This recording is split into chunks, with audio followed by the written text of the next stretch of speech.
Hello friends, स्वागत है आपका हमारे चैनल मेंटर्स मंडल पे। मैं आज फिर आपको जो एसएससी जीडी का प्रीवियस ईयर साइंस का क्वेश्चन का डिस्कशन करवा रहा हूँ। इसका ये पार्ट सेकंड है। ये क्वेश्चन आपको रेलवे में भी काम आएगा और जीडी का है प्रीवियस है तो जीडी में तो 100% काम आएगा। हम डिस्कशन ऐसे करवा रहे हैं ना कि जो भी जैसे यहाँ 3-4 ज़्यादा क्वेश्चन के नहीं, ऐसा नहीं कि 20 क्वेश्चन आए उसका आंसर बताकर आपको चलेगा, ऐसा नहीं।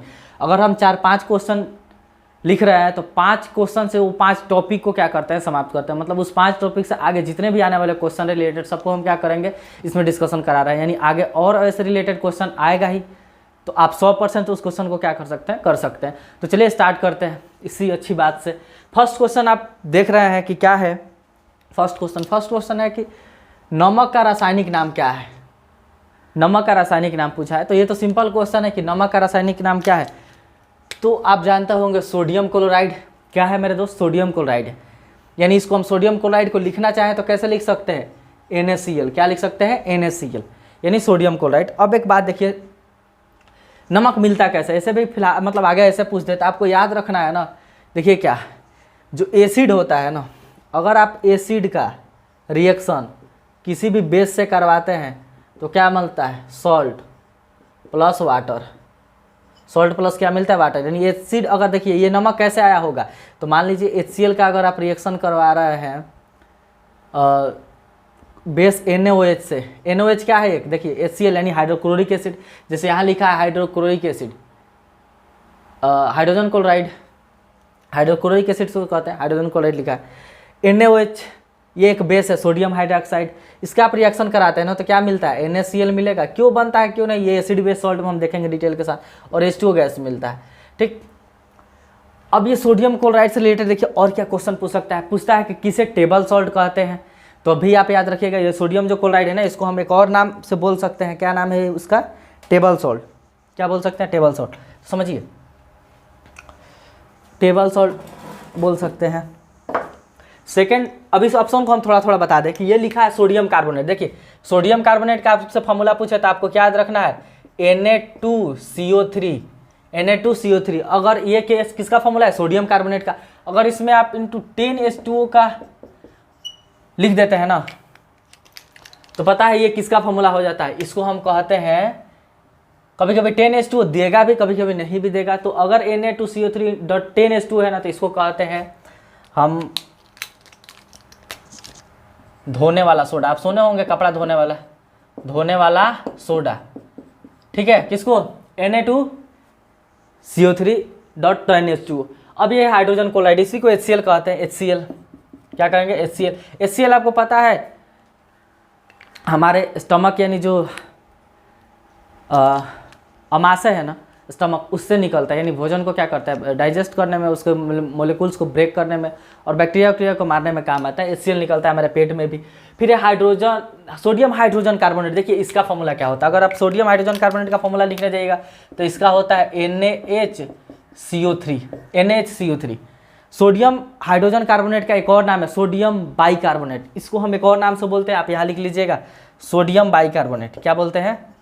Sodium bicarbonate. आप बाई कहिए चाहे हाइड्रोजन कार्बोनेट कहिए, दोनों का मतलब एक ही है। इसका अब ये इसको हम क्या कहते हैं? तो इसको कहते हैं खाने वाला सोडा।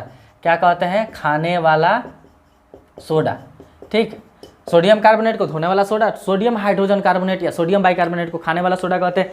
ये अभी कभी कभी सवाल में ऐसा पूछता है ना कि सोडियम जो खाने वाला सोडा है उसमें कौन सा एसिड मिला होता है। तो आप याद रखिएगा कि इसमें ना ये जो NaCO3, इसमें अगर हम टार्ट्रिक एसिड मतलब मिला देते हैं, हल्का टार्ट्रिक एसिड मिलाते हैं, इसलिए ना क्योंकि ये आपको पता है एक बेस है। ये दोनों क्या है? एक बेस है। तो बेस है तो थोड़ा कड़वा लगता है, इसलिए हम उसमें थोड़ा लो क्वालिटी का क्या करते हैं? एसिड मिलाते हैं, यानी टार्ट्रिक एसिड।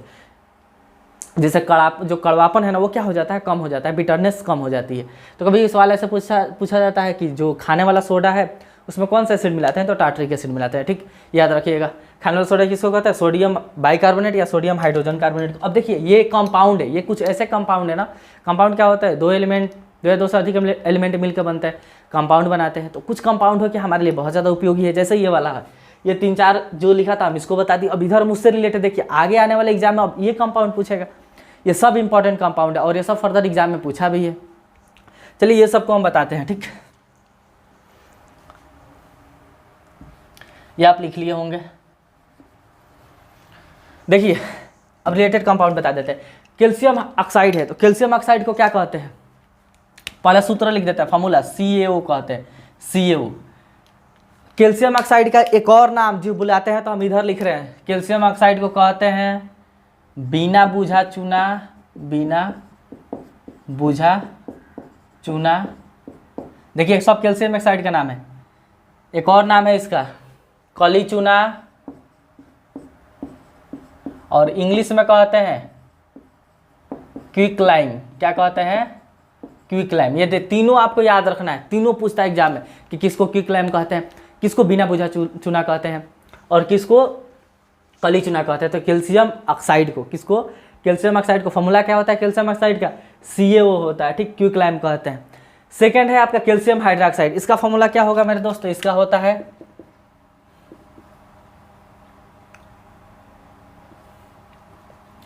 CaOH2 का होल ट्वाइस, कैल्शियम हाइड्रोक्साइड। अब इसका नाम क्या है, तो देखिए इसका नाम है, हम यहाँ रेड से लिखते हैं इसका, ये तो इसका हो गया, ये इसका नाम क्या है कैल्शियम हाइड्रोक्साइड का, तो इसको कहते हैं बुझा चूना, ठीक। इंग्लिश में कहते हैं स्लेक्ड लाइम। क्या कहते हैं, स्लेक्ड लाइम, ठीक, स्लेक्ड लाइम कहते हैं, बुझा चूना कहता है। अब देखिए मिलता कैसे है, कैल्शियम जो ऑक्साइड होता है ना, छोटे छोटे क्या होता है चूड़ होते हैं चूना का, जो आप देखे होंगे चूना खरीद के आता है जनरली, वो क्या होता है कैल्शियम ऑक्साइड होता है। चूना आप देखे होंगे ना, वो कैल्शियम ऑक्साइड होता है, उसी को ना बोलते हैं बिना बुझा चूना। अगर आप उसमें पानी डाल देते हैं, ये कैल्शियम ऑक्साइड में, एक मिनट ये बता, तीनों हम एक ही साथ बताएंगे, इसका भी नाम लिख दें। कैल्शियम कार्बोनेट को पता है क्या कहते हैं, कैल्शियम कार्बोनेट को कहते हैं, देखिए ध्यान से, लाइम स्टोन कहते हैं, लाइम स्टोन, जिसको एक और नाम है और कहते हैं संगमरमर, संगमरमर याद है ना ताजमहल, और कहते हैं मार्बल भी कहते हैं, क्या कहते हैं, मार्बल, ठीक। कैल्शियम कार्बोनेट को लिखते कैसे हैं, तो CaCO3, CaCO3। अब ये तीनों से एक दूसरे से रिलेटेड है, देखिए क्या होता है। पहले आप ले लीजिए calcium carbonate, sorry calcium oxide ले लीजिए CaO, इसमें ये क्या है जो चूना आप देखते हैं जनरली वो है, इसमें आप H2O से रिएक्शन करा दीजिए, यानी आप लाकर उसमें पानी डाल दीजिए, तो पता है क्या बनेगा, तब बनेगा कैल्शियम हाइड्रोक्साइड। क्या बन जाएगा, कैल्शियम हाइड्रोक्साइड, हीट निकलती है थोड़ी सी, कैल्शियम हाइड्रोक्साइड बनेगा। अब ये कैल्शियम हाइड्रोक्साइड को ना अगर आप दीवार पे लगा दे रहे हैं, तो देखिए अब ये हो गया है बुझा चूना, यानी पानी डाल दिया है तो बुझ गया है। अगर आप इसको दीवार पे लगा देते हैं तो पता है क्या होता है, आप देखते हैं कि चूना करने के बाद जनरली 3-4 दिन, चूना करने के ना 3-4 दिन बाद ही क्या होता है, जनरली चूना करने के 3-4 दिन बाद ही जनरली क्या होता है, उस पर वाइट चमक आता है। क्या आता है, वाइट चमक आता है। चूना करने के 3-4 दिन बाद ही जनरली वाइट चमक आता है। ऐसा क्यों होता है, तो समझिए, पहले लाई ये खरीद के उसमें वाटर डाल दी, ये बन गया कैल्शियम हाइड्रोक्साइड। तो एग्जाम में पूछता है कि ये जो कैल्शियम हाइड्रोक्साइड है ना, वो किस एयर से, यानी किससे रिएक्शन करने के बाद वाइट कलर का एक लेयर बना लेता है, यानी वाइट कलर का एक उस पर लेयर चढ़ जाता है जो चमकता है। तो पता है फिर ये फर्दर रिएक्शन करता है आपको कार्बन डाइऑक्साइड से। किससे रिएक्शन करता है, कार्बन डाइऑक्साइड से। और ये कार्बन डाइऑक्साइड से रिएक्शन करके क्या बनाता है, कैल्शियम कार्बोनेट। तो जो आप देखते हैं ना चमकता है सफ़ेदी करने के बाद दीवार पे 3-4 दिन बाद, हवा लगने के बाद, धूप लगने के बाद, क्योंकि हवा में क्या है कार्बन डाइऑक्साइड गैस है, वो उससे रिएक्ट करती है तो बना लेता है कैल्शियम कार्बोनेट। तब तक ये क्या होता है, वाइट कलर के अच्छा चमकने लगता है, साइन देने लगता है। तो एग्जाम में भी पूछा है तो किस गैस से रिएक्शन करने के बाद ऐसा होता है, तो कार्बन डाइऑक्साइड गैस। ठीक, तो ये तीनों एक दूसरे से रिलेटेड है, आपको समझ में आएगा। लाइमस्टोन क्या है, क्विक लाइम क्या है, स्लग लाइम क्या है। नेक्स्ट जो है हम उसके आगे चलते हैं। नेक्स्ट कंपाउंड क्या है, तो समझिए नेक्स्ट कंपाउंड आपको दिख रहा है ब्लीचिंग पाउडर। कौन है भाई, ब्लीचिंग पाउडर है। ब्लीचिंग पाउडर क्या है ये समझिए, यही कैल्शियम हाइड्रोक्साइड अगर इस पे क्लोरीन गैस का आप प्रवाह कर देते हैं, क्लोरीन गैस का प्रवाहित कर देते हैं, तो बन जाता है ब्लीचिंग पाउडर। और ब्लीचिंग पाउडर आपको पता है कि कीटाणु उटाणु मारने में बहुत जगह क्या होता है, काम आता है। इसको क्या बोलते हैं, CaOCl2। क्या बोलते हैं भाई, CaOCl2 ब्लीचिंग पाउडर को। ठीक, अब देखिए नेक्स्ट है आपका जिप्सम। क्या है, जिप्सम। जिप्सम समझिए जनरल, ये जिप्सम होता क्या है। जिप्सम आपको हम बताएं तो CaSO4। देखिए जिप्सम के बारे में बताते हैं। जिप्सम है तो आपको CaSO4,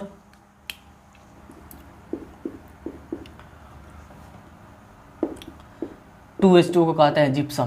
क्या कहते हैं, जिप्सम। ये जिप्सम का फॉर्मूला है, कैल्शियम सल्फेट। कैल्शियम सल्फेट, ठीक है, जिप्सम का फॉर्मूला है। तो ये तो जिप्सम का हो गया। तो आंख बंद करके आप इसके सामने लिख दीजिए, जिप्सम के सामने कैल्शियम CaSO4 और .2H2O। अब मेन बात है प्लास्टर ऑफ पेरिस। आप देखे होंगे कि जब हड्डी टूट जाता है, यानी क्या नाम है, जनरली हड्डी टूट जाता है एक्सीडेंट होने के बाद, तो हम क्या करते हैं, प्लास्टर होता है ना हाथ, वो प्लास्टर कैसे होता है, तो प्लास्टर ऑफ पेरिस से ही होता है। और जो व्हाइट कलर का दिखते हैं ना, बहुत हार्ड सब्सटेंस होता है, बहुत हार्ड हो जाता है, तो क्या होता है, प्लास्टर ऑफ पेरिस ही होता है। ये बनता कैसे है तो थोड़ा सा हम ये बता देते हैं। आप ये कैल्शियम सल्फेट देखे हैं ना, CaSO4 जिप्सम, इसमें ना इसको हीट कर दीजिए, लगभग 120 डिग्री सेल्सियस पे इसको गर्म कीजिए, तो पता है क्या हो जाता है, CaSO4 हाफ H2O हो जाता है, और जो 1.5 H2O बचा ना, 2 H2O था, वो उड़ जाता है, इवेपोरेट कर जाता है। तो अब ये जो बचता है ना, इसको पता है क्या कहते हैं, इसको कहते हैं प्लास्टर ऑफ पेरिस। तो प्लास्टर ऑफ पेरिस ये दोनों सेम है, बस थोड़ा सा अंतर है, यहाँ होगा हाफ H2O। पता है इसको क्या कहता है, इसको कभी कभी लिख देता है नाम में, प्लास्टर ऑफ पेरिस को कैल्शियम सल्फेट, और लिखता है हेमीहाइड्रेट। ये हेमी मतलब होता है आधा, हाइड्रेट यानी वाटर को, तो ऐसे भी लिख सकता है कैल्शियम सल्फेट हेमीहाइड्रेट। यहाँ 2 H2O रहेगा तो जिप्सम, आधा H2O हो गया तो क्या हो गया, प्लास्टर ऑफ पेरिस। और प्लास्टर ऑफ पेरिस आपको जानते हैं मूर्ति उर्ति बनाने में भी यूज होता है, और हाथ उथ का जो प्लास्टर होता है उसमें भी यूज होता है, ठीक। यह मिटा देते हैं। यहाँ लिखा था क्या, कैल्शियम सल्फेट हेमीहाइड्रेट। अब ये क्लोरोफॉर्म, इस क्लोरोफॉर्म का बहुत ज़्यादा आप मतलब नाम सुने होंगे, क्लोरोफॉर्म है क्या। क्लोरोफॉर्म का फॉर्मूला होता है CHCl3। देखिए ये क्या है, एनेस्थेसिया की तरह काम आता है, आता नहीं है, एनेस्थेसिया की तरह काम आता था। एनेस्थेसिया है क्या, आप जानते होंगे कि पहले के ज़माने में ना बेहोश वोश जनरली करने के लिए क्या किया जाता था, बेहोश करने के लिए एनेस्थेसिया का प्रयोग किया जाता नहीं, एक लिक्विड का प्रयोग किया जाता था। फिल्म में आप देखे होंगे कि रुमाल पर ऐसे ले लेता था सब, ऐसे इस पर रख के ऐसे किसी को मान लो नाक पे ऐसे दाब देता तो बेहोश हो जाता था। फिल्म में आप जनरली देखे होंगे ये चीज़ें, लेकिन ऐसा तो है नहीं, रियलिटी में होता है, रियलिटी में 100% होता है, लेकिन इतना जल्दी जैसे फिल्म में 2-3 सेकंड में आदमी बेहोश हो जाता है ना, कितना मिनट लगता है बेहोश करने में, इतना जल्दी आदमी बेहोश नहीं हो सकता है क्लोरोफॉर्म से। तो पहले ये होता था ना, देखिए दिक्कत कहाँ होता था कि क्लोरोफॉर्म से किसी को मान लीजिए बेहोश किया गया है, मान लीजिए उसका हार्ट का ही ऑपरेशन हो रहा है, ठीक, दिल का ऑपरेशन चल रहा है, उसको क्लोरोफॉर्म से पहले तो उतनी टेक्नोलॉजी नहीं थी, क्लोरोफॉर्म जनरली सुखा के बेहोश कर दिया जाता था। ढेर सुंघा दीजिएगा तो पता चला हमेशा के लिए सो गया, ये भी दिक्कत होता था। कम कभी कभी सुंघा दिए थे, मान लीजिए उसका हार्ट का ऑपरेशन हो रहा है, उसको कम मतलब उतना लेवल पर नहीं सुंघाया गया, ऑपरेशन थोड़ा देर चल गया, आप सुंघा दिए कम, पता चला ऑपरेशन चल रहा है, तब तक बीच में उठ गया, नींद खुल गया। अब उठने के बाद देखेगा लो कौन उसका हार्ट लिया हाथ में, अब वो देख के शॉक्ड हो जाएगा, बीमारी के पहले ही मर जाएगा देख के। मान लीजिए ऐसा बहुत केस होता था ना, ऑपरेशन चल रहा है उसके बीच में ही क्या हो जाता था, आज जो पेशेंट है उसका नींद खुल जाता था। मान लीजिए उसका पेट चीरे हुए हैं, चाहे हार्ट निकाले हुए हैं, अगर वो देख ले इस तरह अपना चिराया हुआ हार्ट निकला है तो कौन कौन अटैक आएगा वो सोच भी नहीं सकते। मुश्किल से 5-10 सेकंड के आदमी डर से मर जाएगा। ऐसा बहुत केस होता था पहले, ऑपरेशन के दौरान लोग का नींद खुल जाता था, आदमी ऐसे ही मर जाता था। तो ये दिक्कत होता था। ज़्यादा सुंघा दिए तब पता चला कि इलाज करने से पहले ही मर गया, उठा ही नहीं कभी, तो बहुत दिक्कत होता था। आज तो खैर स्पेशलिस्ट होते हैं जो बेहोश करने वाले होते हैं, आज बहुत कुछ आ चुका है। तो पहले इसका यूज होता था क्लोरोफॉर्म का। फिर पीने वाला शराब जिसको हम बोलते हैं, पीने वाला शराब को क्या कहते हैं, तो इथाइल एल्कोहल, याद रखिएगा इथाइल एल्कोहल। इसका फॉर्मूला होता है C2H5OH। क्या होता है, C2H5OH, याद रखिएगा इथाइल एल्कोहल। एक होता है मिथाइल एल्कोहल, एक होता है मिथाइल एल्कोहल। देखिए इसके बारे में क्या लिख देते हैं, ये जो मिथाइल एल्कोहल होता है ना, ये होता है CH3OH। क्या होता है, CH3OH। कब ये इसको बोलते हैं जहरीली शराब। क्या बोलते हैं, जहरीली शराब। कभी पूछता है कि जहरीली शराब कौन है, तो आप याद रखिएगा मिथाइल एल्कोहल। देखिए क्या होता है, मान लीजिए जनरली शराब तो बहुत लोग गांव इधर भी लोकल एरिया में भी बनाते हैं, तो दिक्कत क्या होता है ना, वो तो इतना एजुकेटेड है नहीं, जो चीज़ें थोड़ा सा जान रहे हैं, अगर कुछ थोड़ा सा रिएक्शन में थोड़ा सा दिक्कत हुआ कुछ, तो बन जाएगा मिथाइल एल्कोहल। आप सुने होंगे कि बहुत जगह, और ये पीजिएगा ना तो पहला आँख का रोशनी जाएगा, आदमी मर जाता है। मिथाइल एल्कोहल पी लीजिएगा तो आँख का रोशनी जाएगा, आदमी डेथ कर जाता है, मर जाएगा। इथाइल अल्कोहल जो पीने वाला शराब है उसको इथाइल अल्कोहल कहते हैं C2H5। ये पीने से क्या नाम, इथाइल अल्कोहल पीने से तो आँख का रोशनी नहीं जाता है, आदमी मरेगा नहीं, लेकिन मिथाइल अल्कोहल पड़ने से आँख की रोशनी चल जाती है, आदमी की मृत्यु हो जाती है। ये जो आपका इथाइल अल्कोहल है ना, ये पता है क्या करता है, अल्कोहल क्या करता है, तो अल्कोहल जाके हमारे माइंड को पता है किस पार्ट को डिस्टर्ब करता है, सेरिबेलम को। माइंड के आपको पता है मेनली 3 पार्ट होते हैं, जब पढ़ाएंगे नर्वस सिस्टम बताएंगे। सेरिबेलम जो होता है ना, उसका मेन काम है बॉडी को कंट्रोल, मतलब बॉडी का बैलेंस करके रखना, संतुलन बनाना, और ये जाके इफेक्ट करता है सेरिबेलम को ही, तो इसलिए बॉडी के संतुलन क्या होती है, बिगड़ जाती है। यानी आप पैर रखिएगा इधर, तो ये जो सेरिबेलम है ना माइंड, उसको समझ में नहीं आता है कि किस तरह बैलेंस करे, तो इधर उधर पैर पड़ने लगता है। ठीक, ड्राई आइस किसे कहते हैं, तो ये कहते हैं CO2 को, कार्बन डाइऑक्साइड को ड्राई आइस भी कहते हैं। आप याद रखिएगा क्यों, हम बताते हैं। ये मिटा दें, आप ये लिख लीजिए कि ये क्या नाम है, जिप्सम का है, और जहरील सा मिथाइल अल्कोहल का कहता है, फॉर्मूला होता है CH3। ये पीने से क्या होता है, आँख की रोशनी चल जाती है, मृत्यु भी हो जाती है। ठीक,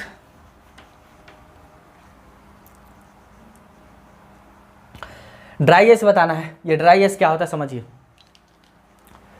क्या लिखे, कार्बन डाइऑक्साइड को कहते हैं। आप कभी कभी देखे होंगे, मतलब टेम्परेचर अगर आप ये कर रहे हैं ना, लो कर देता है, तो ये जो कार्बन डाइऑक्साइड गैस होती है ना, ये क्या होती है, धुआं की तरह उड़ने लगती है।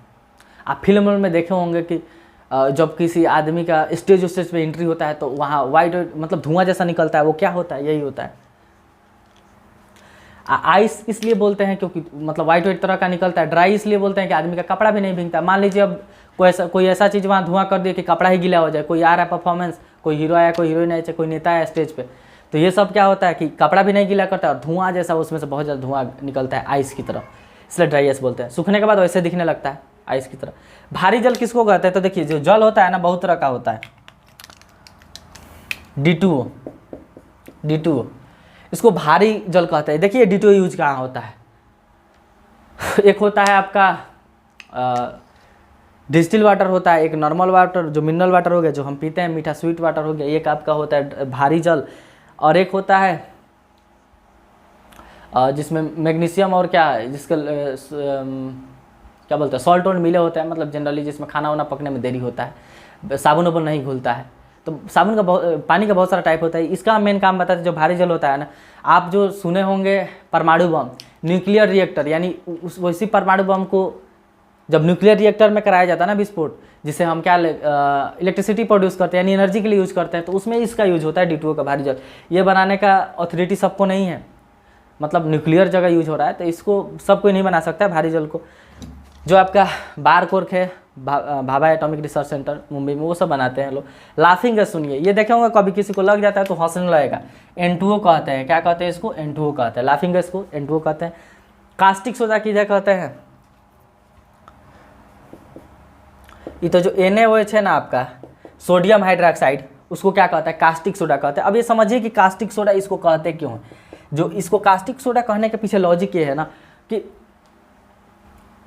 कपड़ा उपड़ा उद्योग में इसका काम आता है, जैसे कोई भी कपड़ा उद्योग हो गया, साबुन बनाने में हो गया, ये सब में इसका काम आता है कास्टिक सोडा का।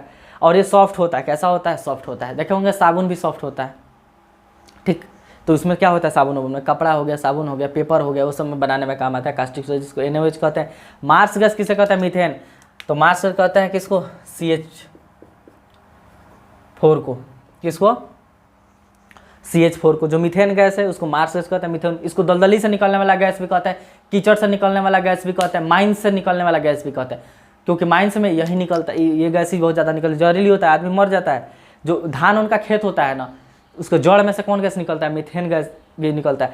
जो गाय होती है ना, जो मतलब जुगाली करने वाले पशु हैं, उनके पेट में क्या पाया जाता है, आंत में पाया जाता है मेथनोजेंस, एक बैक्टीरिया होता है जो क्या करता है, मीथेन गैस मतलब प्रोड्यूस करता है। तो इसलिए गोबर वोबर से भी मीथेन गैस निकलता है। तो आप याद रखिएगा, ये मीथेन गैस से हम खाना वाना बनाते हैं, बहुत ज़्यादा इसका यूज है हर जगह। मिल्क ऑफ मैग्नीशिया किसे कहते हैं, तो इसको हम MgOH2 का होल ट्वाइस, यानी मैग्नीशियम हाइड्रोक्साइड को क्या कहते हैं, मिल्क ऑफ मैग्नीशिया कहते हैं। ये जो मिल्क ऑफ मैग्नीशिया है ना, ये काम आता है जब एसिडिटी, मान लीजिए शादी ब्याह का मौसम है, ठीक, अभी तो है नहीं, बीत चुका है, तो उसमें क्या होता है, आदमी जब जाता है, कोई खाना वाना अच्छा बना है तो आदमी पूरा कचौड़ के खा लेता है यहाँ तक नट्टी भर। मान लीजिए बना है, बहुत सारा चीज़ आइटम है, मतलब स्पाइसी चीज़ बहुत ज़्यादा बनता है, तो उसमें क्या होता है कि स्पाइसी चीज़ जब ज़्यादा आप खा लीजिएगा तो स्टमक को ये बात नहीं पता चलता है कि वो शॉक्ड हो जाता है कि भाई इतना ही ठूस कैसे रहा है, मतलब क्या बोलते हैं स्पाइसी चीज़, मसाला वाला तेल मसाला इतना खा कैसे रहा है। मारू HCl निकालता है, HCl निकालते पता है स्टमक से HCl निकलता है, पेट के अमाशय से HCl निकालते जाता है, पता चलता है HCl का मात्रा पेट में का हो गया, ज़्यादा हो गया, तो डकार आने लगता है। देखते हैं ना कतल धुआं डकार आ रहा है, अजीब एसिड की मात्रा बढ़ जाती है पेट में। तो जब एसिड की पेट में मात्रा बढ़ेगी तो इस एसिड को कम करने के लिए कोई चाहिए ना। तो अभी हमको बताया कि आप जानते होंगे कि एसिड बेस के साथ मिलकर न्यूट्रल हो जाता है, क्या बनाता है सॉल्ट और वाटर, सॉल्ट और क्या बनाता है वाटर, और ये न्यूट्रलाइजेशन रिएक्शन कहते हैं। जब एसिड बेस के साथ मिलते हैं तो न्यूट्रलाइजेशन रिएक्शन कहते हैं। तो अब आप पेट में एसिड ठूस लिए ढेर स्पाइसी चीज़, एसिड बढ़ा है तो उसको कम करने के लिए बेस चाहिए ना। अब बेस जनरली OH लगा रहता है, तो जो मैग्नीशियम हाइड्रोक्साइड है ना ये अच्छा बेस है, उतना हार्ड बेस नहीं है। अभी देखिए ये भी बेस है सोडियम हाइड्रोक्साइड, ये ले लीजिएगा तो पता चलेगा कि कुछ और ही हो गया, बहुत हार्ड वाला बेस है, इतना भी हार्ड नहीं चाहिए। तो मैग्नीशियम हाइड्रोक्साइड, आप जो भी इनो पेफिज ओफिज पीते हैं ना उसमें क्या होता है मैग्नीशियम हाइड्रोक्साइड होता है, लिखा है ना 2-3 सेकंड में आराम, क्योंकि दुनिया का सबसे तेज रिएक्शन में इसका नाम आता है एसिड बेस, बहुत तेजी में काम करता है, इसलिए पीते पीते आराम होने लगता है। और जब आप पीते हैं मिल्क ऑफ मैग्नीशियम, वो क्या है मैग्नीशियम हाइड्रोक्साइड, एक बेस है। तो एसिड पेट में हुआ है, बेस जाएगा सॉल्ट बना देगा, न्यूट्रल कर देगा, तो क्या होता है आराम हो जाता है। ठीक, तो ये चीज़ें आपको समझ में आई किससे रिलेटेड मेरे दोस्त। देखें एक क्वेश्चन है, लेकिन अब कोई भी क्वेश्चन आएगा ना आपको यौगिक से कंपाउंड से रिलेटेड, तो इतना सारा क्वेश्चन आप बना सकते हैं। आप इसका फटाफट स्क्रीनशॉट ले लीजिए। ठीक, हम क्या करते हैं इसको मिटाते हैं उतना देर में। चलिए बोर्ड मीट के रेडी हो गया, नेक्स्ट क्वेश्चन की तरफ चलते हैं। नेक्स्ट क्वेश्चन आपका क्या है, किस रक्त समूह वाले व्यक्ति को सार्वभौमिक दाता कहते हैं, सार्वभौमिक दाता कहते हैं। अब देखिए ब्लड ग्रुप आपको पता है कि 4 मेनली ब्लड ग्रुप होता है, अब ब्लड ग्रुप को हम पढ़ाते हैं। इसका मतलब क्या हुआ कि कौन सा ऐसा ब्लड ग्रुप वाला व्यक्ति है कि सबको दे सकता है। आपको पता है कि एक ऐसा ब्लड ग्रुप वाला व्यक्ति है जो सभी से ले सकता है, और एक ऐसे ब्लड ग्रुप वाला व्यक्ति है कि सभी को दे सकता है। बाकी आदमी सब किसी को नहीं दे सकता, सेम आदमी को देता है। अब ये क्या होता है ब्लड ग्रुप, क्या होता है ये क्या नाम है, पॉजिटिव और निगेटिव, ये सब हम बता देते हैं। जब हम पढ़ाएंगे ना ब्लड ग्रुप, उसमें हम चेक करना भी बताएंगे दोनों मेथड से, कि आप माइक्रोस्कोप से भी देख के कैसे पता कर सकते हैं कि किसी का ब्लड ग्रुप कैसा है, या जो किट आता है उससे आप कैसे चेक कर सकते हैं कि किसी का ब्लड ग्रुप क्या है। ठीक, चलिए स्टार्ट करते हैं। ब्लड ग्रुप के बारे में बात करें। ब्लड ग्रुप, तो ब्लड ग्रुप को सबसे पहले कौन खोजा था, यानी किसका नाम आता है सबसे पहले, तो आपको 1901 में कौन खोजा था, लैंडस्टीनर। ठीक, जो ब्लड ग्रुप होता है ना मेनली उसमें 2 चीज़ें होती हैं। ब्लड ग्रुप में मेनली कौन सा कितनी चीज़ें होती है, 2 होती है। ये सब क्वेश्चन पूछ सकता है, कब खोजा गया था पूछा है, कौन खोजा था ये भी पूछा है, लैंडस्टीनर। एक होता है आपका एंटीजन और एक होता है एंटीबॉडी। एंटीजन को हिंदी में कहते हैं आपका प्रतिजन और इसको कहते हैं प्रतिरक्षी। एंटीबॉडी तो सुने, ये कोरोना में तो मार एंटीबॉडी आदमी डेवलप कर रहा है, ठीक, रोगों से लड़ने की क्षमता। तो एंटीजन क्या होता है, प्रतिजन समझिए, कोई ऐसा चीज़ ना, ऐसा कंपोनेंट, ऐसा बाहरी घटक जो हमारे बॉडी को ना एंटीबॉडी बनाने पे मजबूर करे, या ये कहिए उसको प्रेरित करे एंटीबॉडी बनाने पे, वो सब क्या कहलाता है, एंटीजन कहलाता है। जैसे देखिए वायरस हो गया, प्रोटोजोआ हो गया, ठीक, या फंजाई हो गया, या आपका जितने भी मतलब ये क्या नाम बैक्टीरिया हो गया, ये सब क्या करते हैं हमारे बाहर के ऐसे चीज़ें बॉडी में जाता है तो उसके बीमारी कॉज करेगा, तो इसलिए हमारी बॉडी क्या करती है उसके प्रति एंटीबॉडी बनाने लगती है। यानी हम ये एंटीजन में वो चीज़ें आती है जो एंटीबॉडी बनाने पे मजबूर करती है। और एंटीबॉडी क्या है, शरीर जो रोग से लड़ने की क्षमता, वो एंटीबॉडी कहलाती है।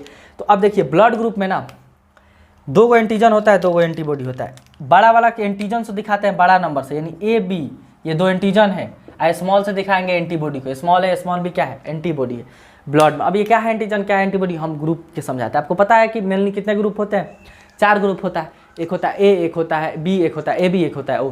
ठीक, उम्मीद करते हैं आप ये लिख लिए होंगे। एंटीजन में बड़ा वाला आता है, एंटीबॉडी में छोटा वाला आता है। ठीक, हम मिटा रहे हैं इस चीज़ को। देखिए ब्लड ग्रुप का कितना टाइप हुआ भाई, 4 तरह का ब्लड ग्रुप मिलते हैं। देखिए मेनली 4 हो गया ना, चलिए हो गया। अरे यार 4 इधर से तो बनाना था। एक मान लीजिए AB, एक A है, एक B है, एक AB है, एक O है। ठीक, ए है ब्लड ग्रुप, ब्लड ग्रुप। अब इसमें एंटीजन कौन होगा, तो देखिए एंटीजन कौन होगा, हम बोले ब्लड ग्रुप में दो चीज़ होता है, एंटीजन होता है, एंटीबॉडी होता है। और एंटीबॉडी कौन होगा, यही मेन है कि एंटीजन कौन होगा और एंटीबॉडी कौन होगा। तो देखिए ब्लड ग्रुप, जो ब्लड ग्रुप होता है ना वही एंटीजन होता है। यानी अगर किसी का ब्लड ग्रुप ए है, किसी भाई का ब्लड ग्रुप ए है तो उसमें एंटीजन ए होगा। किसी भाई का ब्लड ग्रुप बी है तो उसमें बी एंटीजन होगा। किसी भाई का ब्लड ग्रुप ए बी है तो उसमें दोनों एंटीजन होगा, ए बी एंटीजन होगा। किसी का ब्लड ग्रुप ओ है तो इसमें कोई एंटीजन ना होता है, एंटीजन खत्म। क्योंकि क्या बोले, जो एंटीजन जो ब्लड ग्रुप वही एंटीजन। तो ब्लड ग्रुप कुछ है ना, है ओ है, नील है, तो एंटीबॉडी भी क्या होता है, नील हो जाता है। अब सेकंड देखिए एंटीबॉडी क्या होता है, तो जो एंटीजन होता है ना उसका अपोजिट स्मॉल अपोजिट क्या होता है, एंटीबॉडी होता है। यानी अगर किसी का ब्लड ग्रुप ए है उसमें एंटीजन आपको ए देखने को मिलेगा, लेकिन एंटीबॉडी बी देखने को मिलेगा। कौन मिलेगा, बी। अगर किसी का ब्लड ग्रुप बी है तो एंटीजन बी मिलेगा, लेकिन एंटीबॉडी आपको कौन देखने को मिलेगा भाई, ए मिलेगा। एंटीबॉडी कौन देखने को मिलेगा, ए। इसको थोड़ा अच्छा से कर दें। अब देखिए, अब किसी का ब्लड ग्रुप ए बी है, एक बात आपको बताया कि ये जो एंटीबॉडी होता है ना एंटीजन का उल्टा होता है। अब बताइए जब दोनों एंटीबॉडी अवेलेबल है तब किसको उल्टा कीजिएगा, ए भी है बी भी है, यानी एंटीबॉडी होता ही नहीं है। तो इस केस में एंटीबॉडी होता ही नहीं है। और जब एंटीजन कोई नहीं है तो एंटीबॉडी दोनों होगा। इस केस में एंटीबॉडी कौन होता है, दोनों होता है। तो आपको देखिए क्या क्या मेनली याद रखना है, जो ब्लड ग्रुप होता है वही एंटीजन होता है, एंटीबॉडी उसका उल्टा होता है। यानी अगर किसी का एंटीजन ए है, ब्लड ग्रुप ए है तो उसमें एंटीबॉडी भी होगा, ब्लड ग्रुप बी है तो एंटीबॉडी ए होगा। अगर ए बी है, दोनों एंटीजन है तो कोई एंटीबॉडी नहीं होगा। अब देखिए सेम होने से क्या लॉजिक है आप समझिए, अगर एंटीजन और एंटीबॉडी सेम हो गया ना तो जो ब्लड है क्लॉट कर जाएगा, यानी जम जाएगा। धीरे धीरे क्या होने लगेगा, वो मतलब ब्लड जो फ्लो हो रहा है ना वो जमने मोटा होने लगेगा, मोटा होते होते क्या होने लगेगा, जमने लगेगा। अब अगर सेम एंटीजन और सेम एंटीबॉडी मिल गया तब, यानी अगर एंटीजन किसी का ए है और उसमें एंटीबॉडी ए मिला तो काम खत्म। ब्लड का क्लॉटिंग यानी ब्लड जमना शरीर के अंदर क्या हो जाएगा, शुरू हो जाएगा, थक्का बनने लगेगा ब्लड का, जिससे आदमी की क्या हो जाएगी, मृत्यु हो जाएगी। ठीक, तो आप ध्यान ये रखना है कि ब्लड एंटीजन और एंटीबॉडी सेम ना हो, एंटीजन और एंटीबॉडी सेम ना हो। तो इसलिए जिसका ब्लड ग्रुप ए उसमें बी एंटीबॉडी, जिसका ब्लड ग्रुप बी उसमें ए एंटीबॉडी है। जिसका ब्लड ग्रुप, अब मान लीजिए एंटीजन दोनों है तो यहाँ दोनों एंटीबॉडी डाल दीजिएगा, वो तो मर ही जाएगा। क्योंकि इधर अगर ए बी रहेगा तो सब देख रहे हैं, ए स्मॉल है, कैपिटल है, स्मॉल है मिल जाएगा, और कैपिटल भी स्मॉल भी है। और जहाँ ये दोनों मिला कि ब्लड क्लॉट हुआ, जमना शुरू, आदमी मर जाएगा। और जब कोई एंटीजन नहीं है तो दोनों एंटीबॉडी ठूस दो यार, क्या दिक्कत है इसमें, कोनो एंटीजन ना है तो ब्लड क्लॉटिंग हुआ कहाँ से, इसलिए दोनों एंटीबॉडी होता है। ये चीज़ आप समझोगे। अब देखिए इसका काम कहाँ होगा, एक बात ये समझ गए आप, हम क्या कहें कि अगर सेम एंटीजन और सेम एंटीबॉडी मिला तो ब्लड का क्लॉट होगा, आदमी मर जाएगा। अब देखिए अगर ए का ब्लड बी को चढ़ा दीजिएगा तो क्या होगा, ए को माने ए को चढ़ाना है बी का ब्लड, तो ए में कौन एंटीबॉडी है, बी। इस बी में कौन एंटीजन है, बी। अभी दोनों जाएगा मिलेगा, फिर इसमें एंटीजन ए था, इसमें एंटीबॉडी बी, यही दोनों जाएगा मिलेगा। यानी अगर ए का बी को ब्लड चढ़ाए तो देख रहे हैं, अगर ए को बी को चढ़ाए तो ये दोनों क्या हो जाएगा, सेम, जिससे ब्लड का थक्का जमने लगा, आदमी मर जाएगा। इसलिए ब्लड ग्रुप जब चढ़ाते हैं ना तो ये बात का ध्यान रखा जाता है कि ब्लड ग्रुप ये एंटीजन और एंटीबॉडी सेम ना हो, ब्लड क्लॉट कर जाएगा। अब देखिए एक बात आप रफ में याद रखिए, अभी मतलब रफ में क्या याद रखना है, ए बी को ना सर्वग्राही कहते हैं, यानी यूनिवर्सल रिसेप्टर। इंग्लिश में क्या कहते हैं, लिख लीजिए यूनिवर्सल रिसेप्टर। और ओ को सर्वदाता कहते हैं, जिसको इंग्लिश में कहते हैं यूनिवर्सल डोनर। क्या कहते हैं, यूनिवर्सल डोनर। ये रफ है, रफ एग्जैक्ट नहीं, एग्जैक्ट लास्ट में बताएंगे। इसको आपको याद नहीं करना, ये खाली समझाने के लिए कहे हैं कि ए बी को सर्वग्राही। अब देखिए सर्वग्राही क्या कहते हैं, सर्वग्राही मैंने ए बी सबका ले लेगा, वो सबको दे देगा। रीजन क्या है, अभी प्लस माइनस बना गए, प्लस माइनस जाएंगे तो ये आपको नहीं याद रखना है, ये फिलहाल के लिए रफ चीज़ है। रफ मतलब ये 80% सही है, 100% सही लास्ट में भी बता रहे हैं। ए बी को कह रहे हैं सर्वग्राही है, मतलब सबका ले लेगा। देखिए काहे लेगा, ये ए बी है, इसमें कोनो एंटीबॉडी ना है, यानी सॉरी लड़ने वाला कोनो ये ने। अब आप मत समझिए कि रोगे से ना लड़ेगा, वो थोड़ा अलग होता है, ये अलग है, इसमें कोई एंटीबॉडी नहीं है। तो जब इसको कोई आप दीजिए, मान लीजिए ए चढ़ा दीजिए, तो मान लीजिए यहाँ कोई एंटीबॉडी है या मारने वाला कोई है या नहीं है, तो बी एंटीबॉडी भी आ जाएगा, तो क्या दिक्कत है, कोनो दिक्कत ना है, मारने वाला तो है ही ना है। ए एंटीजन एंटीबॉडी आ गया तब भी कोई दिक्कत नहीं, ए एंटीजन आ गया तब भी कोई दिक्कत नहीं, बी एंटी तो ए बी एंटीजन तो माने इसमें होता ही है। एंटीबॉडी आ गया ये दोनों, मान लीजिए ए चढ़ा दिए ए बी को, चाहे बी चढ़ा दिए, तो ये एंटीजन एंटीबॉडी आ जाएगा, ये एंटीबॉडी आएगा, और यहाँ कोई एंटीबॉडी पहले से है ही ना है, तो कौन क्लॉट करेगा। क्लॉट करने का मतलब चीज़ें क्या होती है, मतलब एंटीबॉडी अटैक कर देता है उस पर, मारने लगता है, तो ब्लड जमने लगता है। यहाँ कोई है ही नहीं मारने का, तो इसको कौनो ठूस दो, क्योंकि इसको मारने वाला मतलब लड़ने वाला कोई है ही नहीं है, तो कोई ब्लड ग्रुप ए बी को डाल दीजिएगा ना, उसको कुछ ना होने वाला है, सबका ले लेता है, समझे क्यों, क्योंकि यहाँ एंटीबॉडी कोनो ना है लड़ने वाला। अब ओ को कहे सर्वदाता, मतलब इस सबको दे देगा। देखिए काहे देता है, ओ में पता है एंटीजन नहीं है, एंटीजन क्या होता है, अरे बताए हम कि वायरस बैक्टीरिया ये सब जो काम करता है ना, यानी एज अ इनेमी की दुश्मन की तरह ही काम करता है, ठीक। तो ये है चोटी वाला, वो है ना, इसके पास कोनो दुश्मने ना है, तो जब कोनो दुश्मने ना है तो इसको किसी के पास आप डाल दीजिएगा तो कोई दिक्कत है, कहाँ से ब्लड क्लॉट, ये जो मान लीजिए वो ब्लड ग्रुप चढ़ा दिए ए को, ए में क्या है एंटीबॉडी बी है, तो ये मारने आएगा, देखेगा बा यहाँ तो कोई दुश्मने ना है, किसको मारे, यानी ब्लड क्लॉट होगा ही नहीं। तो इसलिए ओ को हम क्या करते हैं, सबको दे सकते हैं, ए भी सबको ले सकता है। ये एग्जैक्ट नहीं है, प्लस माइनस भी होता है, प्लस माइनस का खेल अभी नेक्स्ट समझा रहे हैं, ये अब चीज़ आप समझे, लिख लीजिए, हम देखिए नेक्स्ट मतलब समझा रहा है कि RH फैक्टर क्या होता है, पॉजिटिव निगेटिव ब्लड ग्रुप क्या होता है। क्या बताएं, मिटा देते हैं इसको यार, इसलिए सेम सब समझ रहे हैं ना, वो सबको देगा। अभी बता रहे हैं कि प्लस माइनस का खेल, एक होता है RH फैक्टर, अरे यार RH फैक्टर,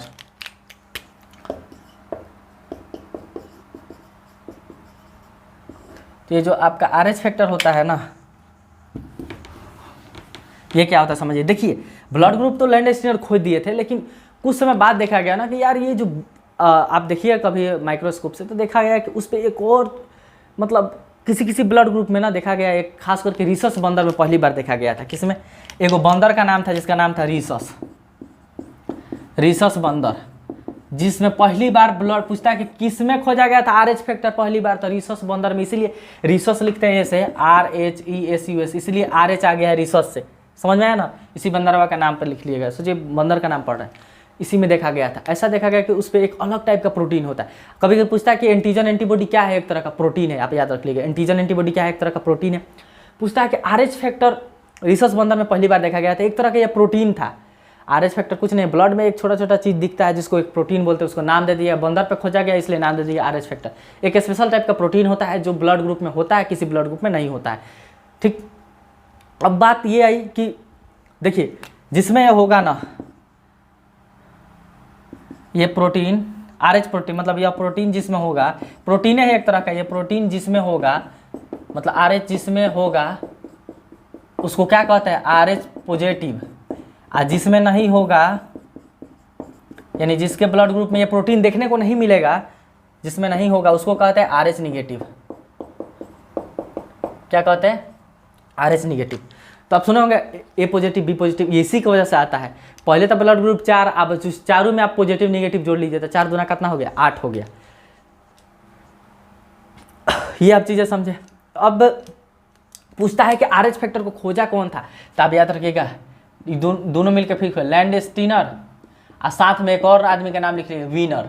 लैंडस्टीनर और वीनर दोनों मिलकर खोजे थे RH फैक्टर। एक बंदर में जिसमें प्रोटीन पाया जाता है उसको RH पॉजिटिव कहते हैं, जिसमें ये नहीं पाया जाता उसको क्या कहते हैं, RH निगेटिव कहते हैं। अब देखिए ये जो RH है ना, देखा जाए तो कुछ लोगों में पाया जाता है, कुछ लोगों में नहीं पाया जाता। इंडिया में 93% ऐसे लोग हैं जिनमें RH पॉजिटिव यानी RH ये जो प्रोटीन है पाया जाता है।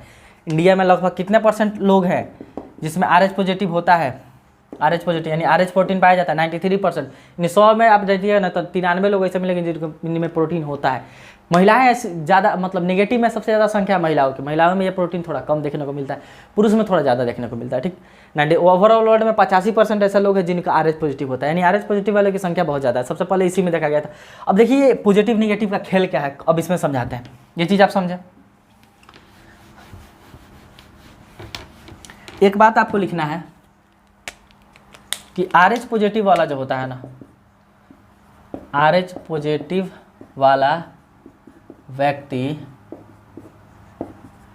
RH नेगेटिव को ब्लड नहीं दे सकता, नहीं देगा। यानी अगर कोई RH पॉजिटिव है, यानी उसमें पॉजिटिव वो RH फैक्टर है, तो RH नेगेटिव को कभी ब्लड नहीं दे सकता है, RH नेगेटिव को कभी वो ब्लड नहीं देगा। ठीक, तो अब कौन देगा? तो RH पॉजिटिव RH पॉजिटिव को देगा। लेकिन ये ध्यान रखिएगा ये कि RH निगेटिव वाला ना RH पॉजिटिव को ब्लड दे सकता है। देखिए खेल, पॉजिटिव वाला निगेटिव को नहीं देगा, लेकिन निगेटिव वाला पॉजिटिव को दे सकता है। रीज़न क्या समझिए, मान लीजिए प्रोटीन है, किसी में है ऑलरेडी, मान लीजिए हम में है, हमने इस ऐसे व्यक्ति को मेरा ब्लड चढ़ गया जिसमें नहीं है, तो अब उसका जो एंटीबॉडी है ना वो देखेगा कि एक इसमें अलग टाइप का आ गया है इसके ब्लड में, उसको पहचानता नहीं है। क्यों? क्योंकि मानिए ये RH पॉजिटिव है, ठीक, देखिए ये RH पॉजिटिव है, यानी इस पे है, इसका ब्लड चढ़ गया RH निगेटिव पे, तो इसमें एक प्रोटीन है, तो जैसे इसके ब्लड में जाएगा ना तो इसका एंटीबॉडी देखेगा कि अरे ये ऐसा चीज़ आ गया है जिसको हम जानते ही नहीं है, मारो उसको, यानी उसको दुश्मन समझ लेगा। क्या समझ लेगा? दुश्मन। और हमला शुरू इन द सेंस कि ब्लड का क्लोटिंग होने लगेगा, ब्लड जमने लगेगा, थक्का बनने लगेगा, तो आदमी की मृत्यु हो जाएगी। क्यों? क्योंकि यहाँ पॉजिटिव वाला चीज़ निगेटिव के पास चला गया, यानी इसके पास नहीं था, ये नहीं पहचानता है कि ये क्या है, तो इसको मारेगा ही एंटीबॉडी। समझ रहे हैं ना? कोई भी बैक्टीरिया वायरस अंदर जाता है तो बॉडी क्या करता है? उसको मारता है, टेम्परेचर बढ़ा देता है, ऐसे ऐसी चीज़ करता है, तो उसमें ब्लड क्लॉट होगा। ठीक, तो आदमी की मृत्यु हो जाएगी पॉजिटिव नहीं। लेकिन निगेटिव वाला अगर चढ़ा रहे हैं, अब मान लीजिए कोई RH निगेटिव वाला व्यक्ति उसको RH पॉजिटिव वाला पर चढ़ा दिए, तो दिखते, मान लीजिए इसमें ऑलरेडी वो प्रोटीन है, यानी वो दुश्मन को जान रहा है, वो उसके साथ ही रह रहा है तो वो जान रहा है। अब बिना दुश्मन वाला आदमी गया इसके पास तो उसको क्या दिक्कत है? मान लीजिए इसके पास ऑलरेडी वो दुश्मन है, एक आदमी ऐसा, इसको ऐसा ब्लड चढ़ा दीजिए कि ये जो RH है वो नहीं जाए, तो उसको क्या दिक्कत है? तो जो समझ रहे हैं ना, कोई दिक्कत नहीं है। पॉजिटिव वाला निगेटिव, इसलिए निगेटिव वाला पॉजिटिव वाला को दे सकता है। क्यों? क्योंकि निगेटिव वाला नहीं, उस पर कोई प्रोटीन ही नहीं है, तो इसके पास जो चीज़ है वो इसको जान ही रहा है, तो कोई ब्लड का क्लॉट नहीं होगा। इसलिए नेगेटिव वाला पॉजिटिव को चढ़ा सकता है, लेकिन पॉजिटिव वाला नेगेटिव नहीं चढ़ा सकता है। तो कौन किसको चढ़ा सकता है? आप एक बात को ये देखिए और यहाँ एक नोट बना लीजिए। पॉजिटिव वाला देगा, ये एरो है, देगा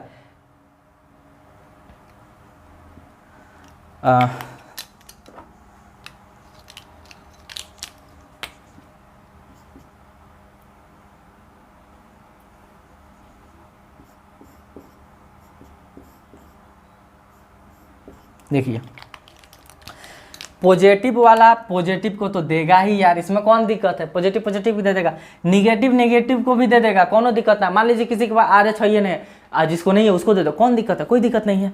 लेकिन और जिसके पास है RH पॉजिटिव,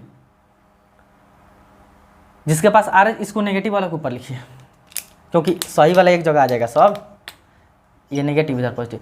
और जिसके पास नहीं है RH निगेटिव, वो पॉजिटिव वाला को दे सकता है। अभी तो पता है कि निगेटिव वाला पॉजिटिव वाला को दे देगा। क्यों? क्योंकि इसके पास नहीं है, जिसके पास है उसके पास जाए, क्या दिक्कत है?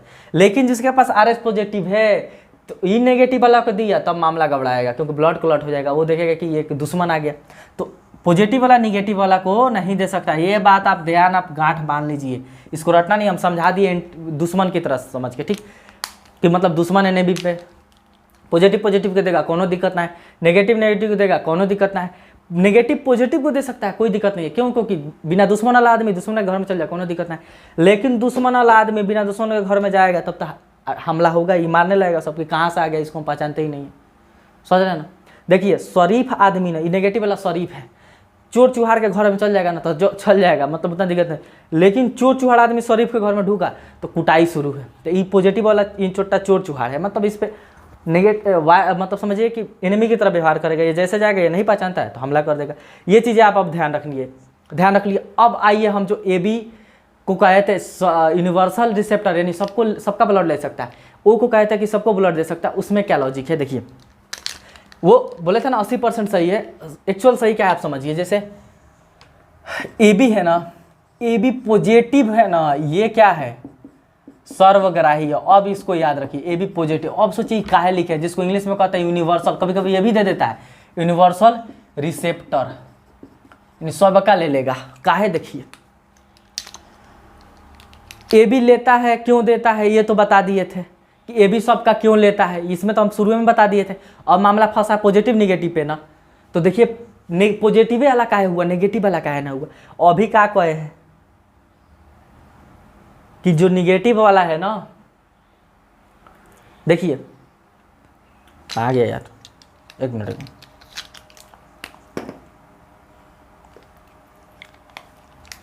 इधर सब लेने वाला है, इधर सब देने वाला है, यानी पॉजिटिव वाला पॉजिटिव को दिया, नेगेटिव वाला नेगेटिव को दिया, नेगेटिव वाला पॉजिटिव को दे दिया, पॉजिटिव वाला नेगेटिव को दे दिया। आप देख रहे हैं कि पॉजिटिव वाला पॉजिटिव का भी ले रहा है, नेगेटिव का भी ले रहा है। इधर लेने वाला है पॉजिटिव, तो पॉजिटिव का भी लेगा, नेगेटिव का भी लेगा, तो कोई दिक्कत नहीं। आप समझिए, ए बी तो पता है सबका ले लेगा, ए का लेगा, ओ का लेगा, बी का लेगा, सबका ले लेगा, ए बी का तो लेगा ही। अब पॉजिटिव लेके निगेटिव, ए भी पॉजिटिव सबका ले सकता है, ए भी निगेटिव सबका नहीं लेगा। रीजन ये है ना, क्योंकि ये अगर पॉजिटिव है तो पॉजिटिव यानी गुंडा घर आदमी के पास शरीफ आदमी भी जा सकता है, यानी नेगेटिव वाला भी चला जाएगा इसके पास। समझ रहे हैं ना, यहाँ देखिए ना, लेने वाला पॉजिटिव रहेगा हर केस में, सही है, यानी पॉजिटिव वाला पॉजिटिव का भी ले लेगा, पॉजिटिव वाला नेगेटिव का भी ले लेगा। इसीलिए तो बोले हैं कि ए भी पॉजिटिव यूनिवर्सल रिसेप्टर है, यानी पॉजिटिव का भी ले लेगा, निगेटिव का भी लेगा। क्यों? क्योंकि पॉजिटिव के पास निगेटिव आ गया तो कोई दिक्कत नहीं है, नेगेटिव वाला के पास तो वो प्रोटीन है या नहीं है, तो कोई क्लॉटिंग नहीं होगा। पॉजिटिव है तो पॉजिटिव ले लेगा, इसलिए ए बी पॉजिटिव क्या होता है, सर्वग्राही होता है। लेकिन ओ कहे थे ना, तो इसमें याद रखना है ओ निगेटिव। किसको याद रखना है? ओ निगेटिव क्या होता है, सर्वदाता, यानी ओ निगेटिव सबको दे सकता है, ओ पॉजिटिव सबको ना देगा। यूनिवर्सल जिसको डोनर कहते हैं, यूनिवर्सल डोनर। देखिए क्यों, आप देख रहे हैं इधर देने वाला सब है ना, पॉजिटिव वाला पॉजिटिव को दिया, कोनो दिक्कत ना है, पॉजिटिव वाला नेगेटिव को दिया, हो गया दिक्कत, आदमी मर जाएगा, ब्लड क्लॉट हो जाएगा, इसलिए कहा गया। लेकिन आप देख रहे हैं निगेटिव वाला निगेटिव को भी दे सकता है, निगेटिव वाला पॉजिटिव को भी दे सकता है। तो जो ओ निगेटिव होता है ना, यूनिवर्सल डोनर होता है। रीज़न क्या है? मान लीजिए किसी के पास वो दुश्मन है ही नहीं, यानी RH है ही नहीं है, तो वो पॉजिटिव आदमी के पास भी जा सकता है, यानी कोई शरीफ आदमी है, गुंडा आदमी के घर भी चल जाएगा, कोनो दिक्कत नहीं, शरीफ आदमी के घर भी चल जाएगा, कोई दिक्कत नहीं। यानी इसके पास वो फैक्टर है ही नहीं, तो इसको आप जिसमें है उसमें भी डाल दीजिए, कोई दिक्कत नहीं है, ठीक। और जिसके पास है, जिसमें नहीं है उसमें डालिएगा तो कोई दिक्कत नहीं है। जिसके पास मान लीजिए वो पॉजिटिव है, ये डाल दीजिए नेगेटिव वाला चीज़, कुछ नहीं होगा। क्यों? क्योंकि वो इसके पास तो ये दुश्मन है ही नहीं, यानी शरीफ आदमी है, चोर चुहाड़ के घर चलिए जाएगा। यहाँ आप देख ही रहे कि माइनस वाला माइनस के पास भी जा सकता है, पॉजिटिव के पास भी जा सकता है, इसलिए जो ओ नेगेटिव होता है ना, सर्वदाता होता है, ठीक। अब ये आपको याद रखना है, ये इतना चीज़ आपको समझा है। एक चीज़ और बता देते हैं, एक रोग होता है, कभी पूछता है कि कौन सा ब्लड ग्रुप ज़्यादा पाया जाता है, कौन सा कम पाया जाता है, वो थोड़ा सा देख लीजिए।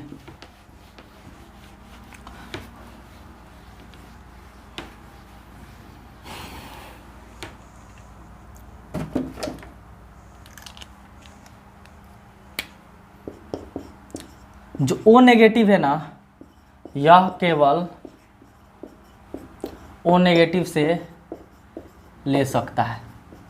देखिए ये बहुत खतरनाक वाला केस है, इसीलिए कहा जाता है कि ओ नेगेटिव वाला का ब्लड कोई, क्यों? क्योंकि अगर आपको हम एक सवाल ऐसे दे कि ए कैसे याद रखना है, मान लीजिए ए पॉजिटिव घायल है, इसको कौन कौन ब्लड दे सकता है बताइए? तो पहले तो आंख बंद करके ए पॉजिटिव है तो ए पॉजिटिव दे देगा, ठीक। और कौन सर्वदाता है, तो ओ निगेटिव सर्वदाता है, यानी ओ निगेटिव भी दे देगा, कोनो दिक्कत है। और कोई दे सकता है? देखिए हम क्या कहें, पॉजिटिव को निगेटिव दे सकता है, तो ए पॉजिटिव दिया है ना, तो ए निगेटिव भी देगा, और ओ निगेटिव तो दे ही रहा है, क्या ओ पॉजिटिव दे सकता है? दे सकता है यार, कोई दिक्कत नहीं है। इसके पास भी RH फैक्टर है, आपको बताया पॉजिटिव पॉजिटिव को दे ही सकता है। पहले देखना है कि ओ सबको देगा, अब ओ में देखना है कि पॉजिटिव देगा कि नहीं, निगेटिव देगा कि नहीं। तो नेगेटिव दे सकता है, क्यों? क्योंकि नेगेटिव पॉजिटिव को दे ही सकता है, बताए थे। आप पॉजिटिव पॉजिटिव को दे ही सकता है, तो ओ नेगेटिव भी दे सकता है, इसको ओ पॉजिटिव भी दे सकता है, इसको ए पॉजिटिव भी दे सकता है, ए नेगेटिव भी दे सकता है, यानी इसके पास 4 ऑप्शन है देने का। इसी तरह बहुत ऐसे है ना, ए भी पॉजिटिव है कि 100 बका ले लेगा, किसी का आँख बंद करके ब्लड इसमें चढ़ा सकता है। लेकिन और आदमी के ये जो ऐसा है ना कि इसके यहाँ देखे 4 को मिल गया लो, लेकिन ये ऐसा केस है ना ओ नेगेटिव, इसको कोई नहीं दे सकता है। रीज़न क्या है? ओ नेगेटिव से लेगा, नेगेटिव है तो पॉजिटिव ले नहीं सकता है। जैसे ही कोई पॉजिटिव डाल दीजिएगा तो क्या करेगा, ब्लड क्लॉट हो जाएगा, क्योंकि नेगेटिव पॉजिटिव का नहीं लेता है। अब बच गया कि इसको खाली अब कौन देगा, ओ नेगेटिव दे सकता है, ठीक। कभी कभी ये पूछता है कि ओ नेगेटिव से ले सकता है। जो ओ पॉजिटिव होता है ना,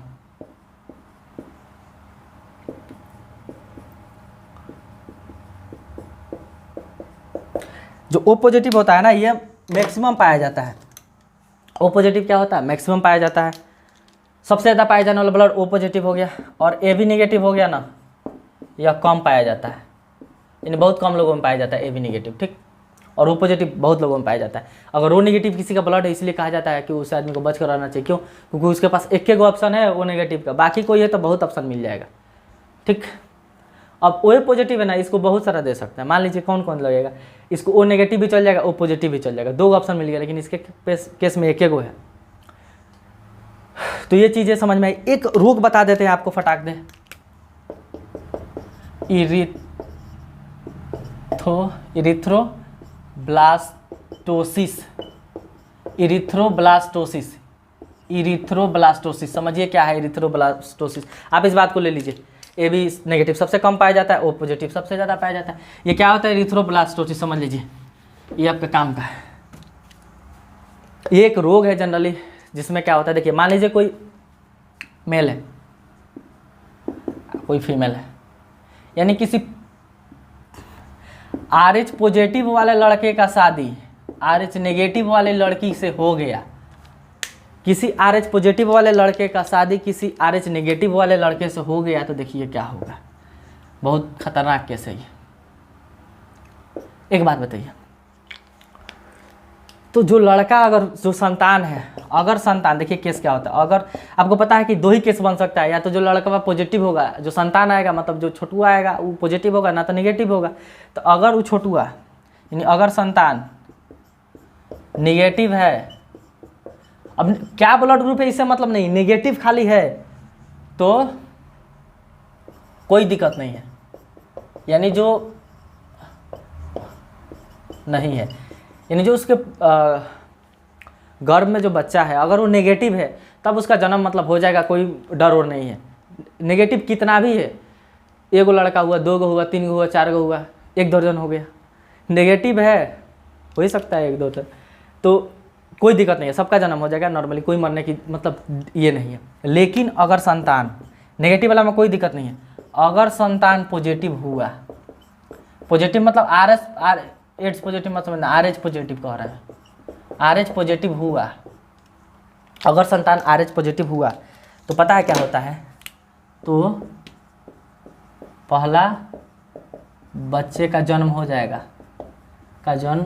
जाएगा, लेकिन इसके बाद से फिर पॉजिटिव आया, लेकिन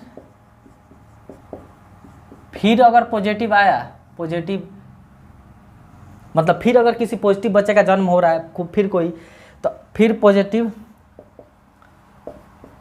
बच्चा मरा हुआ पैदा होगा। देखिए क्यों, फिर पॉजिटिव बच्चा जो होगा ना मरा हुआ पैदा होगा। नेगेटिव में कोई दिक्कत नहीं, काहे नेगेटिव में दिक्कत ना हुआ। मान लीजिए माँ के जो मतलब माँ का बॉडी है, एंटीबॉडी उसमें नेगेटिव है, मतलब उसके में कोई RH फैक्टर नहीं है, तो अगर RH फैक्टर नहीं वाला जा रहा था, नेगेटिव के साथ कोई दिक्कत नहीं। पॉजिटिव वाला अगर इसके मतलब माँ के घर में अगर पॉजिटिव वाला बच्चा है ना, अब पॉजिटिव हो सकता है पिता के ही वजह से, पिता पॉजिटिव है तो दोनों चांस बन जाता है, नेगेटिव पॉजिटिव दोनों होगा। पिता नेगेटिव है तो कोनो डरे ना है। तो अगर पिता पॉजिटिव है, मान लीजिए बच्चा है वो भी पॉजिटिव हो गया, तो सोचिए माँ का जो एंटीबॉडी है वो नेगेटिव है।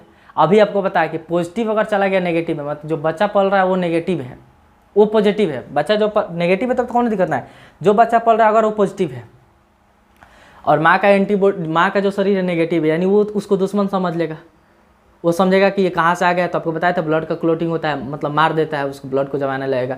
तो पहला बच्चा जो होता है ना हो जाता है, क्योंकि जो एंटीबॉडी बनता है ना उसके खिलाफ टाइम उसमें लगता है, यानी वो मार नहीं पाता है उतने देर में, तब तक बच्चे की क्या हो जाती है, उस समय में जन्म हो जाती है, तो पहला बच्चा बच जाएगा। लेकिन जैसे दूसरा बच्चा फिर पॉजिटिव वाला अगर हो रहा है, तो पता है क्या, माँ के शरीर में वो जान रहा है कि ये कोनो ना कोनो खतरनाक चीज़ आया था पॉजिटिव, उसके प्रति वो क्या बना लेता है, एंटीबॉडी बना लेता है।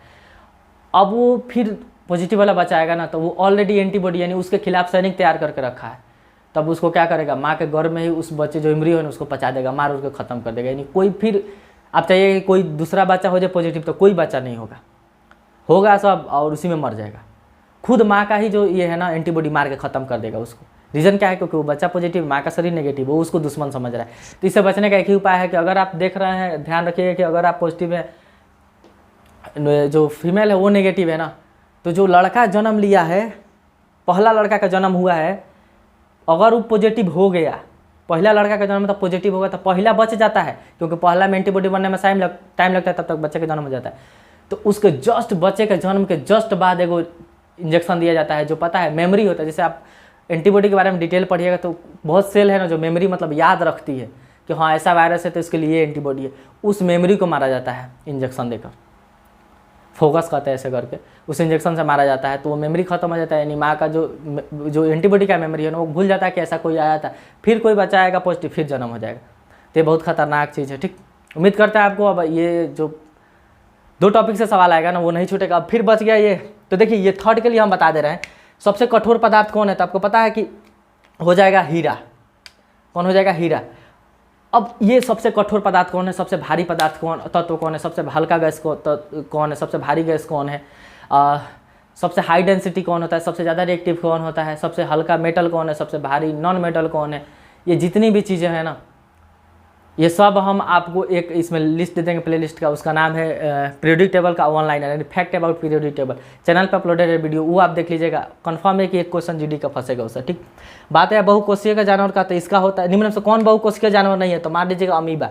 बहुकोशिकीय मतलब जिसमें एक से ज़्यादा कोशिका है, तो बताइए बिल्ली में बिल्ली उतना बड़ा होती है, इंसान में तो कितना मिलियन सेल है, तो इसमें बहुत ज़्यादा सेल, इसमें बहुत ज़्यादा सेल। अमीबा एक सेल का होता है। ये हम डिस्कशन करवाएंगे इसका कि कौन यूनिसेलुलर होता है, जैसे वायरस में एको सेल ना होता है। पूछता है कि कौन सा सजीव है जिसमें 21 सेल नहीं होता, वायरस से याद रखिए। हम इसको करा देंगे। ठीक, नेक्स्ट टॉपिक में। वीडियो आपको पसंद आ रहा है तो लाइक और शेयर तो बनता है।